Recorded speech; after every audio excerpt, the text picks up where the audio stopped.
What is up, everybody? You are checking out the Uncensored Pro Wrestling Podcast. I'm your host, the Hot Commodity Ant C, and today you're checking out our AEW All In London recap. AEW was live last Sunday in London, England for All In, and I'm going to be dropping the results here for you here. It was a decent show, not my favorite, but it was a decent pay-per-view. I'm recording this on a Saturday, September 1st, or is it the 1st or the 2nd? Sorry, September 2nd. Tomorrow is September 3rd, and it will be All Out AEW's second pay-per-view in a week. Very weird. But let's dive right into AEW All In. We start out with 0 Hour. The Ring of Honor tag team titles are on the line. The champions Aussie Open are defending against Adam Cole and his opponent tonight, the AEW World Champion MJF. These two have been best friends. They're teaming up tonight for the titles, and they have a shot in the main event for the AEW Championship. Adam Cole and MJF actually get the surprising win after Cole and MJF land a double clothesline, and they get a 3 count. And Adam Cole and MJF are your new Ring of Honor Tag Team Champions. I'm interested to see what AEW will do with them as champions, and how it will portray into the main event later on tonight. We see Mercedes Moné in the crowd, which I'm excited about. I'm a huge Mercedes Moné fan, big Sasha Banks fan when she was in WWE, and I'm wondering when she will jump into AEW, but definitely interesting to see her on the show. She was shown throughout the night, so she definitely seems to be headed towards AEW. The next match definitely had drama surrounding it. The FTW Championship on the line. The FTW champion Jack Perry defending against Hook. Jack Perry arrives in a limo. These two brawl. They slam each other on the car door. Jungle Boy, well, I'm sorry, not Jungle Boy, Jack Perry. I'm sorry, sadly getting over his Jungle Boy gimmick. Jack Perry says it's real glass, cry me a river, in a reference to CM Punk.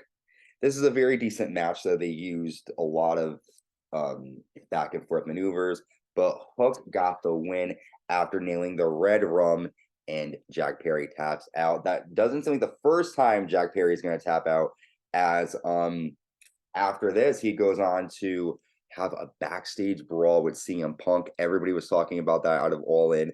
CM Punk continues to have drama backstage. I don't want to say it's all him. Obviously, there's other people getting involved, but it's not a good look to keep having drama backstage in AEW, and Tony Khan keeps supporting it. So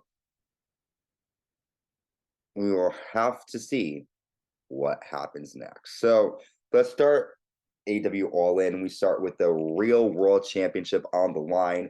The Real World Champion CM Punk defending against the Ring of Honor TV champion Samoa Joe. And this is harkening back to their old Ring of Honor days in 2004 when they had their epic 60-minute Iron Man matches and just their over-the-top matches in Ring of Honor.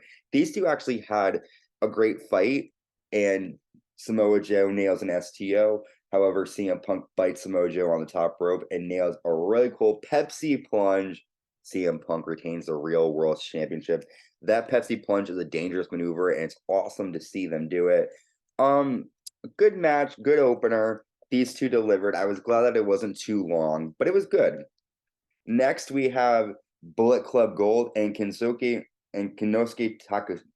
Takeshita taking on Adam Page, Kota Ibushi, and Kenny Omega. I keep pronouncing Konosuke's name completely wrong, but it's okay. But Konosuke actually gets the win. He rolls up Omega and gets a 3 count for his team. Omega keeps on getting attacked by Don Callis, and it looks like Don Callis got the one up tonight on All In front of this huge crowd. But All Out is tomorrow night, and I think Omega's taking on Takeshita, so we'll see what happens. Next, we have the AEW Tag Team Championships on the line. The champions FTR defending against the Young Bucks, and this is their 3rd match in their trilogy. This was an awesome back and forth match. I was glad I got to see it live. FTR actually get the win after nailing a shatter machine to Nick Jackson, and they get a 3 count. After the match, after FTR retain, they offer a handshake, but the Young Bucks turn around and leave. Great tag match. FTR is my favorite tag team in general, so to see them in the ring is great, and it was a decent match. Next, we got the Stadium Stampede match. We have Santana Ortiz, Wheeler Yuta, Jon Moxley, and Claudio Castagnoli taking on Orange Cassidy, the Best Friends, Eddie Kingston, and Penta. And this was I don't really like a lot of these gimmick matches because it doesn't do a lot for me. Although they did have a lot of action. We saw glass. We saw them fighting in the stands. A lot happened. The end happens, though, after Orange Cassidy nails nails Claudio with the orange punch, and gets the win. It was a decent match. A lot of brawling, like I said, glass. There was barbed wire. They were fighting in the stands. I don't really think it was necessary for this match for the combatants to be in this match. It wasn't like the drama was that necessary for them to fight the way they did. Next, we have the AEW Women's Championship on the line. The AEW Women's Champion Hikaru Shida defending against Toni Storm, Dr. Britt Baker DMD, and Saraya, who is accompanied by the Knight family, who is home in their native England. And I was so happy to see this.